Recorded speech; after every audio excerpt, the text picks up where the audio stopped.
Okay, there we go. And let me sort the in-game sound. There we go. Is there wood on this map? I don't know why I'm not getting any sound. Oh, there we go. I've got sound. Way! Maybe a little bit too loud though. You guys are gonna have to let me know.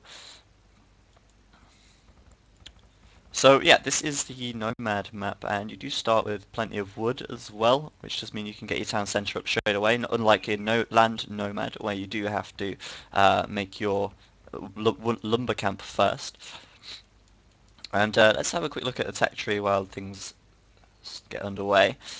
And I have Skype window on top for some reason. If I close this, it won't close the call. Okay, cool. Alright.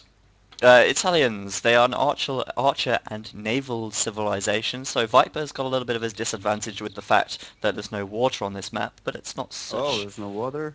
it's not such a big deal because his unique unit is the Genoese crossbowman, which is super effective against cavalry, and Magyars is a cavalry civilization, which is one of his opponents.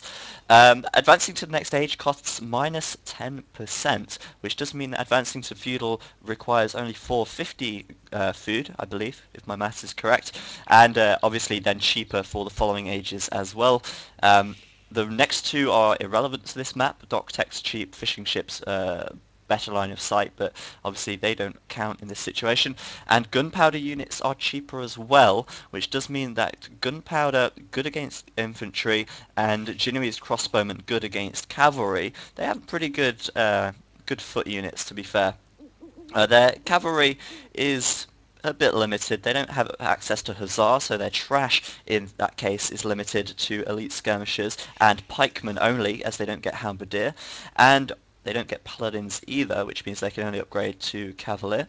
So mainly going to be seeing archers and a bit of infantry as well, perhaps, as they can get champions and conditeritos, whatever they're called. Conquerors. Conditeros, there we go.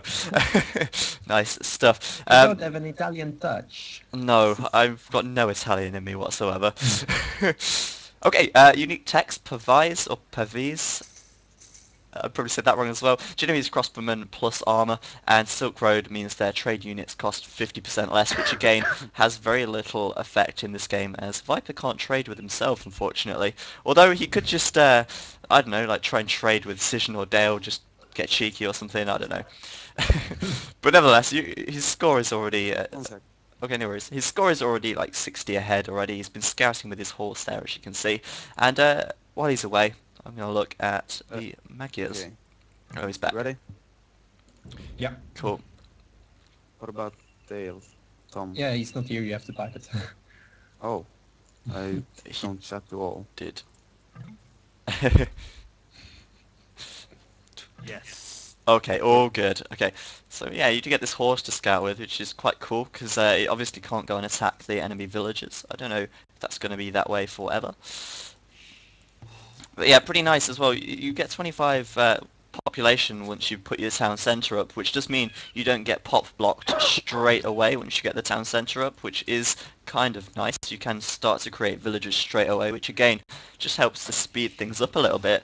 Because you know, Nomad can be a little bit slow to start with, whilst you're scouting and such. Horse there from Cision. Cision just stopped scouting, just sticking his horse on the outside there. Let's have a look at the other text then. Tech trees. Magyars cavalry civilization, which is going to be a little bit weak against the Italians here. They do have a trash unit pretty much as their unique.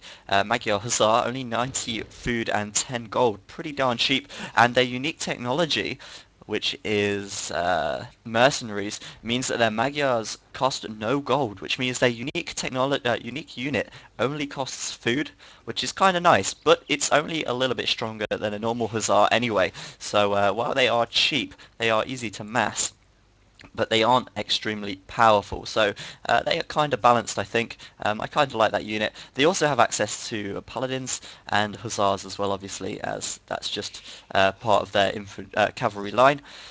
Pretty decent archers as well, arbalest upgrade, and I think they get all the archer upgrades also. Yeah, they do, which does mean that Magyars are actually a pretty decent civilization considering they have access to all trash as well. And the other opponent, which is Incas, there we go. Infantry and agricultural civilization. Villagers are affected by blacksmith upgrades, not really so useful at this stage. Houses support 10 population, which means they save on wood. Buildings cost 20% less stone, which means obviously they can build cheaper castles, cheaper watchtowers, cheaper town centres, which is all good for keeping pressure on and such. And yeah, as Barbecue said, Arbalest plus Paladin, it's a very unique combination which Magyars have access to. And I don't think any other civilization can actually do that, can they? Arbalest and Paladin. No, absolutely not. This is the only civ that can do it. The Inca's tech tree is also a little bit bugged. It does say that their unique unit is a longbowman, which is obviously not true, as it says they have a longbowman and elite longbowman on the Incan tech tree. That's not true. They have they don't have longbowmen at all. They have Kameyuks, which are the long speary guys, and then the rest of it's bugged as well. So we can't see the rest of that, unfortunately. In-game sound is on, isn't it? I'm sure the in-game sound is on. I can hear it, so you should be able to hear it. And I don't want to say too much about what the Viper's doing, because I'll probably just give it away to Cision, who is actually the score leader in this situation at the moment. And you guys can just see for yourself what is going on right here. Taking some gold at the back. And, oh, a rush from Cision. That's why his score is so high. Well, good luck. That was so sarcastic. That's what I'm saying. Oh man. But yeah, Viper. 3 villagers over there. A few villagers over here. A couple of villagers over here as well. Which means he's going to do a... I don't want to give too much away. Going to engage these guys. I think, yeah, it should be pretty safe to do so. Gonna be able to take out that militia, just, there we go, and retreat with that villager right there. Nicely done. And Cision, bit of a failed rush, unfortunately for him.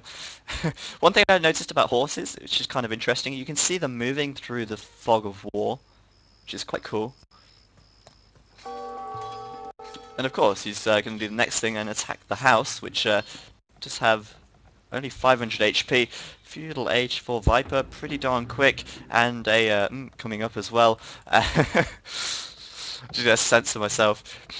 Dale up to the Feudal Age. Cision's going to be a little while before he reaches Feudal, as of course he did make that rush, which is going to slow him down a little bit, but hopefully he's going to go up to the Feudal Age with a decent economy. We'll have to wait and see. And yeah, this is not going to be like the let me just check. Wait, is it Joshua? Sorry, I was just checking the chat on the thing there. What else was I going to say? I was going to just say something real quick, but I forgot. Oh yeah, when we had that 3v1 with Viper, obviously he was against very low rated players, and I think it's a little bit different in this case, as Cision and Dale are a lot more experienced and have a much better game knowledge. For instance, they're probably going to try and trade if it gets to the late game, whereas the 3v1, none of his opponents had even attempted to trade, even though it got to Imperial, which is kind of disappointing, as that game could have gone a different way otherwise. Just saying. Okay, I have the option of either really high volume or no volume at all, but Cision actually there upgrading to man-at-arms, and going to try and take out more villagers. I don't think he's going to be that successful though. Trying to chase down that weak one there. Whoa, that is a super horse. What the hell? How is it so fast? How did that horse just run so fast? What?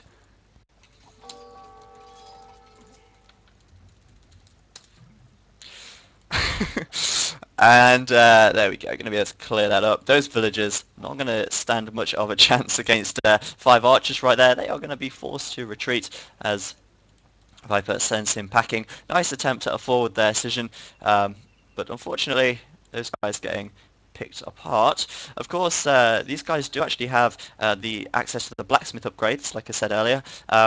But unfortunately he has no blacksmith upgrades to give them a boost at this stage, so they're not really any more formidable in combat just yet. In comes Dale with some archers, and I think this is where the pressure is going to start coming on, because at this stage it is effectively 2v1, of course, as Cision does bring in more units momentarily, I hope. We'll have to wait and see. Blacksmith for the Viper, and Fletching probably going to come straight out. There we go.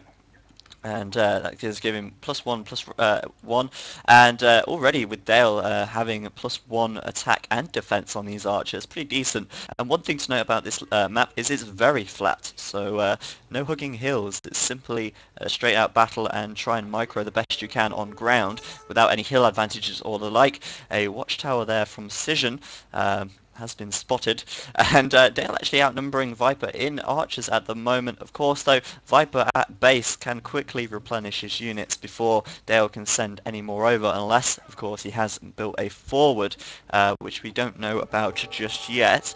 We can only judge by the amount of archers he can replenish by and how quickly he can do that.